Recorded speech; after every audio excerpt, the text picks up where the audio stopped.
আসসালামু আলাইকুম রহমতুল্লাহি আবরাকাতু। সমস্ত প্রশংসা মহান আল্লাহ তাআলার জন্য, যিনি আসমান সমূহের মালিক এবং জমিনের সমস্ত কিছুর মালিক। লিল্লাহি মা ফিস সামাওয়াতি ওয়া মা ফিল আরদ। আসমান এবং জমিনে যা কিছু আছে সবই আল্লাহ, সুবহানাল্লাহ। আমরা তারই ইবাদত করি এবং তারই প্রশংসা করি। আল্লাহ রাব্বুল আলামিন কোরআনে বলছেন, সূরা আল মায়েদার 104 নম্বর আয়াতে, সেখানে আল্লাহ বলছেন, ওয়া ইজা কিলা লাহুম তাআলাউ ইলা মা আনজালাল্লাহু ওয়া ইলার রাসূল। যখন ওয়া ইজা কিলা লাহুম, যখন তাদেরকে ডাকা হয়, তাআলাউ ইলা মা আনজালাল্লাহ, আল্লাহ যা নাজিল করেছেন, সুবহানাল্লাহ, আল্লাহ যা নাজিল করেছেন অর্থাৎ কোরআন নাজিল করেছেন, তোমরা তার দিকে আসো। ওয়া ইলার রাসূল, এবং রাসূলের দিকে আসো, রাসূলের আদর্শের দিকে আসো, রাসূল তোমাদের দিকে, রাসূলের হাদিসের দিকে আসো, আল্লাহর কোরআনের দিকে আসো, আল্লাহর দেওয়া জীবন বিধানের দিকে আসো, রাসূলের দেওয়া সুন্নাহ অনুযায়ী আমল করার দিকে আসো। অর্থাৎ যখন তাদেরকে আল্লাহর যা নাজিল করছেন সেই কিতাবের দিকে যখন ডাকা হয়, কিতাব আল কোরআনের দিকে যখন ডাকা হয়, ওয়াইলার রাসূল, এবং রাসূলের দিকে ডাকা হয়, এবং রাসূলকে নেতা হিসাবে মেনে নেওয়া, রাসূলের রাসূলের লাইফ স্টাইলকে মেনে নেওয়া, রাসূলকে আদর্শ হিসাবে মেনে নেওয়া, রাসূলকে তার জীবনের জীবন রাসূলের জীবনে রয়েছে সর্বোত্তম আদর্শ, এটা গ্রহণ করার জন্য যখন তাদেরকে ডাকা হয়, তখন এই, উম, ডাকা হয় তখন যখন তাদেরকে ডাকা হয়, এই কি বলে, তখন এক শ্রেণীর লোক আছে, তখন তারা বলে যে এই ওয়াইজা কিলা লাহুম তাআলাউ ইলা মা আনজালাল্লাহু ওয়া ইলা রাসূল, তখন ক্বালু, মক্কার কাফের মুশরিকরা কি বলতো, যখন আল্লাহ রাসূল মক্কার কাফের মুশরিকদেরকে বলতো যে তুমি আল্লাহর কিতাবের দিকে আসো, রাসূলের দিকে আসো, তখন মক্কার কাফের মুশরিকরা বলতো, ক্বালু, তখন তারা বলতো, হাসবুনা মা ওয়াজাদনা আলাইহি আবানা,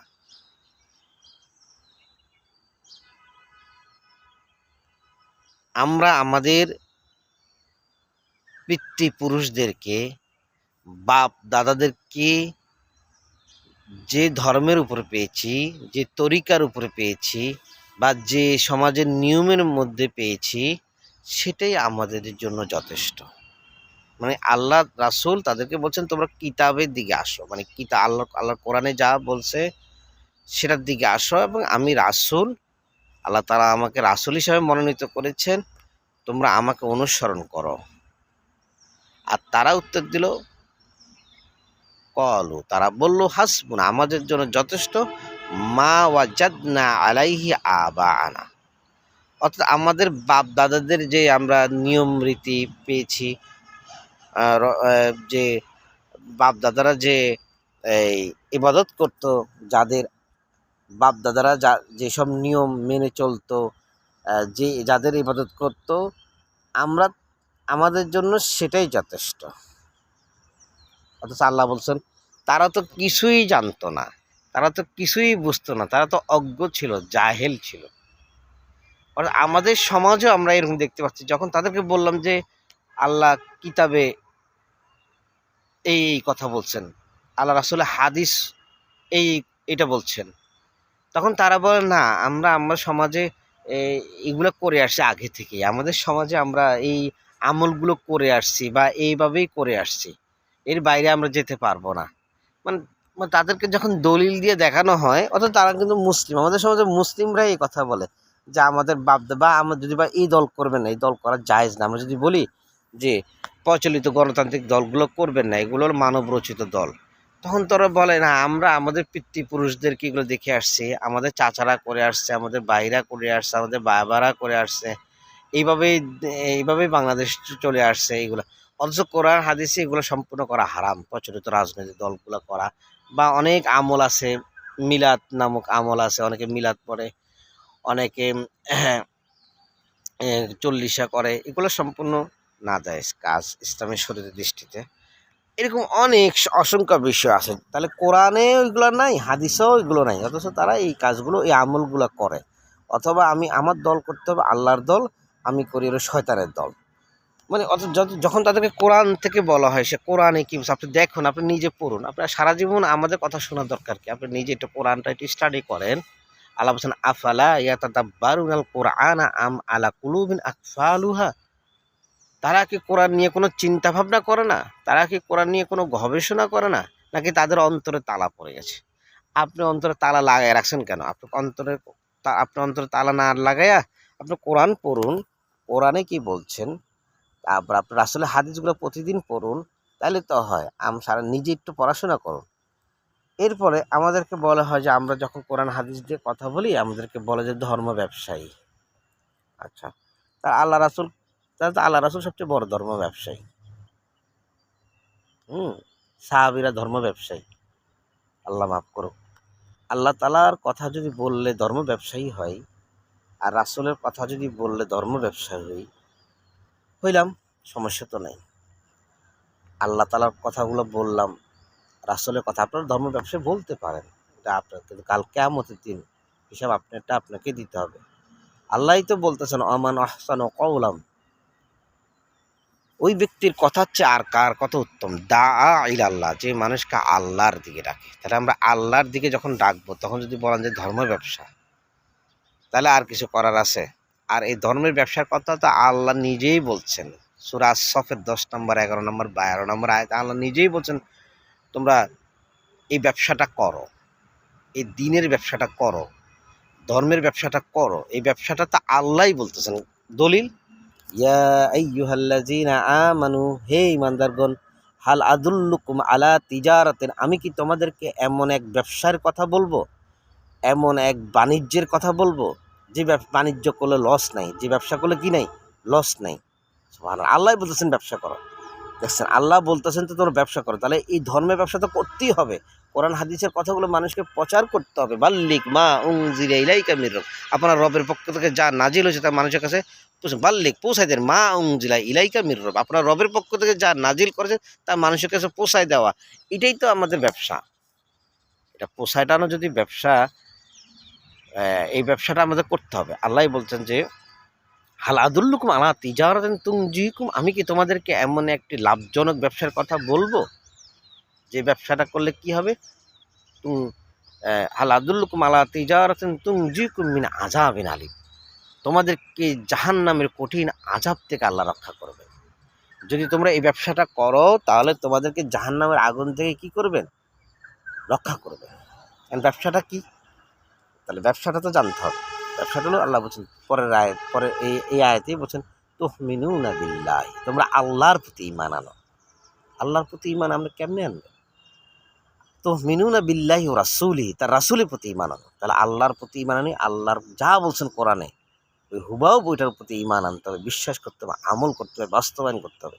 ও রাসূলের প্রতি ঈমান আনতে হবে। রাসূল যেভাবে হাদিসগুলো আমাদেরকে, সহিহ হাদিসগুলো যেভাবে বলছেন ওভাবে আমল করতে হবে, ওটাকে বাস্তবায়ন করতে হবে, ওটাকে প্রচার করতে হবে।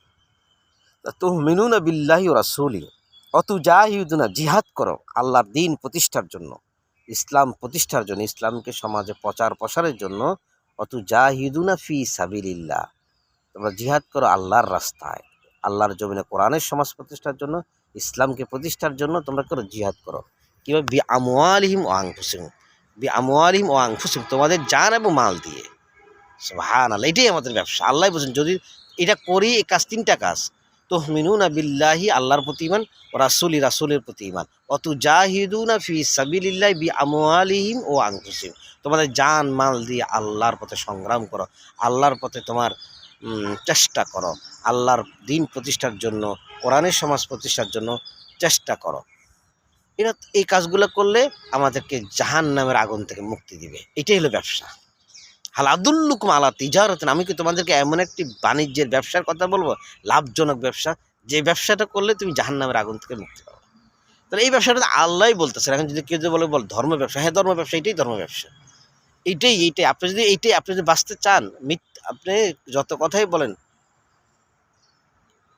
মানে দিন শেষে আমাদের কারণ মৃত্যু হবেই, সবাইকে, সবাই না সবাই, আমাদের মৃত্যু হবেই, আজ হোক কাল হোক। তাহলে এই ব্যবসাটা তো আল্লাহই বলছেন, আপনি আমাকে ধর্ম ব্যবসায়ী বলতেছেন আমাদেরকে মিডিয়াতে। আর সারাদিন সাংবাদিকতা যারা করে মিডিয়াতে বসে সারাদিন বলে হুজুররা ধর্ম ব্যবসা করে। তো হুজুররা তো হুজুর আল্লাহই তো এই আমাদের ধর্ম ব্যবসা কথা বলছেন, যেটা আল্লাহর প্রতি ঈমান, রাসূলের প্রতি ঈমান এবং জান প্রাণ দিয়ে আল্লাহর রাস্তায় জিহাদ করা, এটাই তো ব্যবসা। আর এতে করলে কি হবে? এটা করলে আল্লাহ আমাদেরকে জাহান্নামের আগুন থেকে মুক্তি দিবেন।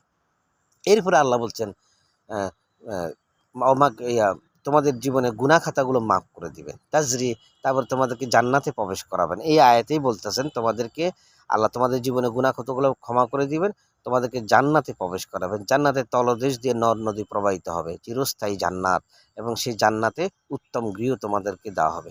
এটাই তোমাদের জন্য উত্তম, যদি তোমরা বুঝতে জানতে। এই আয়াতটা পুরো আয়াত যদি বলি, ইয়া আইয়ুহাল্লাযীনা আমানু হাল আদুল্লুকুম আলা তিজারাতিন তুনজিকুম মিন আযাবিন আলিম তুমিনুনা বিল্লাহি ওয়া রাসূলিহি ওয়া তুজাহিদুনা ফি সাবিলিল্লাহি বিআমওয়ালিহিম ওয়া আনফুসিকুম যালিকুম খায়রুন ইন কুনতুম তা'লামুন। জালিক সুবহানাল্লাহ। আমরা এই আয়াতটা এরপরে আরো আল্লাহ বলেন ওয়া উকরা তুহিব্বুনাহা নাসরুম মিনাল্লাহি ওয়া ফাতহুন কারীব। আর তোমরা আরেকটা জিনিস আকাঙ্ক্ষা করো, আল্লাহর পক্ষ থেকে সাহায্য এবং অতি নিকটবর্তী সময় বিজয়। তাহলে এই বিজয়টা মানে কি? ইসলামের বিজয়। আল্লাহর সাহায্য চাই আর অতি নিকটবর্তী সময় বিজয় চাই, এটাই আমাদের ব্যবসা।